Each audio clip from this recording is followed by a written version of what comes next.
Hast du dich schon mal dabei erwischt, wie du im Schreibtisch sitzt, aus dem Fenster starrst und plötzlich merkst, die letzten 20 Minuten sind einfach weg? Du warst nicht müde, du hast nicht geschlafen, du hast geträumt.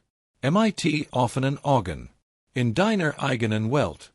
Als du wieder zurückkommst, fragst du dich, was zur Hölle war ich gerade? Wenn dir das bekannt vorkommt, dann gehorst du zu den Millionen Menschen, die regelmäßig in intensiv Tagtraum abtauchen, ein Phänomen, das die Psychologie maladaptive Daydreaming nennt, wenn es außer Kontrolle gerät. Aber keine Sorge, Tagtraumen an sich ist erstmal nichts Schlimmes. Im Gegenteil. Unser Gehirn macht das aus gutem Grund. Die Frage ist nur, wann wird aus einem harmlosen Kopfkino ein Problem, das unser reales Leben auffrisst? In diesem Video tauchen wir tief in die Psychologie hinter exzessivem Tagtraumen. Wir schauen uns an, warum manche Menschen stundenlang in inneren Filmen verschwinden, was das Trauma, Neurobiologie und die Persönlichkeit zu tun hat, und vor allem, wie du erkennst, ob dein Tagtraumen noch gesund ist oder ob es dich langsam isoliert. Bleib bis zum Ende dran, denn ich sage dir am Schluss drei wissenschaftlich fundierte Techniken, denen du die Kontrolle zurückgewinnst, und dein Kopfkino komplett abzuskelten. Los geht's! Teil 1. Was passiert eigentlich im Kopf, wenn wir Tagtraumen? Ca. 120-430. Stell dir dein Gehirn wie ein riesige Filmproduktionsfirma vor. Normalerweise laufen de mehrere Projekt gleichzeitig. Ein Team kümmert sich die Realität, das ist das sogenannte Executive Netzwerk. Ein anderes Team, das Default Mode Network, wird aktiv, sobald du nichts Bestimmtes tust. Es ist zuständig für Selbstreflexion, Erinnerungen und, genau, Tagtraum. Bei den meisten Menschen schaltet sich das Default Mode Network wenn sie duschen, spazieren gehen oder im Stau stehen.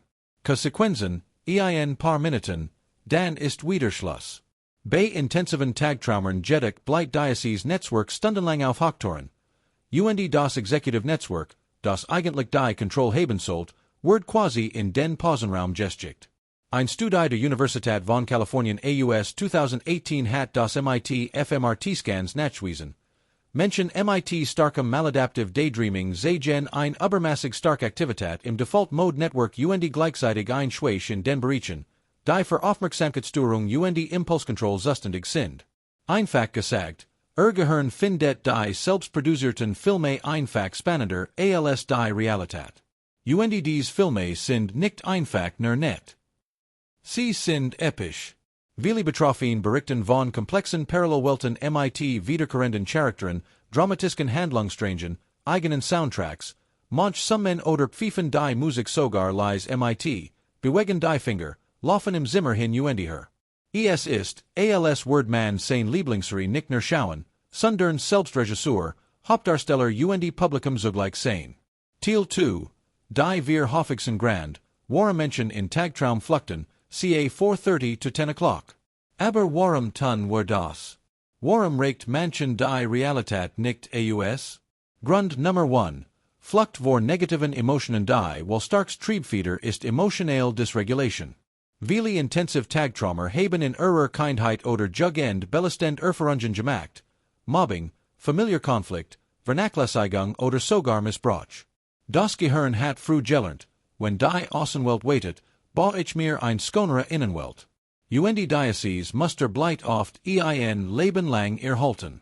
Ein israelische Studie von Professor Eli Sommer, dem Mann, der 2002 den Begriff Maladaptive Daydreaming geprägt hat, seit über 70% der Betroffenen berichten von traumatischen Kindheitserfahrungen, deutlich mehr als in der Normalbevölkerung. Grund Nummer 2. Neurodivergence, vor allem ADHS und Autismusmenschen mit ADHS haben oft ein unterstimuliertes Belohnungssystem. Die Realität langweilt sie schnell. Tagtraum dagen liefern ständig neue Reis, Drama, Action, Emotionen, quasi ein natürlicher Dopamin-Kick. Viele bekommen deshalb erst mit 30 oder 40 die ADHS-Diagnose, weil sie jahrelang funktioniert haben, dank ihres inneren Netflix-Abonnements. Auch im Autismus-Spektrum ist intensives Tagtraumen weit verbreitet. Hier dient es oft als sozialer Simulator. Man Gespräch, probiert Identitäten aus, kompensiert die Überforderung im echten sozialen Kontakt. Grund Nummer 3. Hochsensibilität und stark Fantasiebegebung manche Menschen sind einfach mit einem besonders lebhaften inneren Auge gebran. Sie sehen ihr Tagtraum quasi in 4K, mit Jarek, Gefühl und Surround Sound. Das nennt man Hyperphantasie. Wenn dies Fähigkeit auf Langeweile, Einsamkeit oder Stress trifft, wird sie zur Sucht. Grund Nummer 4. Die perfekt Belohnungsgleich jeder Tagtraum lost sofort positive Emotionen aus, Liebe, Erfolg, Reich, Macht, und das man dafür etwas tun muss. Kein Risiko, kein Ablehnung, kein Versagen. Das Belohnungszentrum im Gehirn wird aktiviert, Dopamin wird ausgeschüttet, und das Gehirn lernt, hey, das hier ist besser als alles da draußen. Ein klassisch Verhaltensverstärkung, nur dass der Verstärker diesmal komplett intern ist. Teil 3. Wann wird Tagtraumen zum Problem? Die Warnsignal, ca 10 to 12:30. Jetzt die wichtige Frage. Was ist die Grenze zwischen Wie Fantasie und maladaptiv? Hier sind die 5 roten Flaggen. Du vernachlässigst real Pflichten, Lernen, Arbeit, Haushalt, weil du ständig nur nach Design sehen, in deinem Kopf zu Ende denken musst, du hast das Gefühl, dein Tagtraumcharakter sehen realer oder wichtiger als dein echten Freund, du brauchst die Tagtraum, Negativgefühle zu regulieren. Ohne sie würdest du in Panik oder Depression verfallen, dort du versuchst aufzuhören oder weniger zu träumen, und scheiterst kläglich. Es fühlt sich zwanghaften. Dein reales Leben leidet massiv. Beziehungen gehen kaputt, Noten oder Jobleistung sinken, du isolierst dich immer mehr. Wenn du 4 oder 5 dieser Punkt mit Job beantwortest, liegt sehr wahrscheinlich maladaptiv Daydreaming vor. Es ist kein offizielle Diagnose im DSM-5, aber die Forschung fordert seit Jahren eine eigene Kategorie, vergleichbar mit Verhaltenssuchten wie Gaming oder Social Media Sucht. Teil 4. Drei wissenschaftlich fundiert Wedge, die Kontrolle zurückzugewinnen, ca 1230 to 1500 hours. Aber jetzt die gute Nachricht, du kannst lernen, dein Tagtraumen zu regulieren, ohne es komplett aufzuгeben. Denn Fantasie ist ein stark.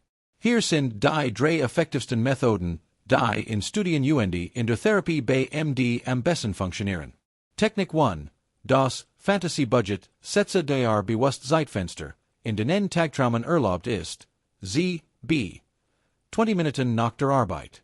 Außerhalb dieser Zeit gilt, sobald du merkst, dass du abschweifst, sagst du laut, stopp, und lenkst deine Aufmerksamkeit aktiv auf einen äußeren Reis, b.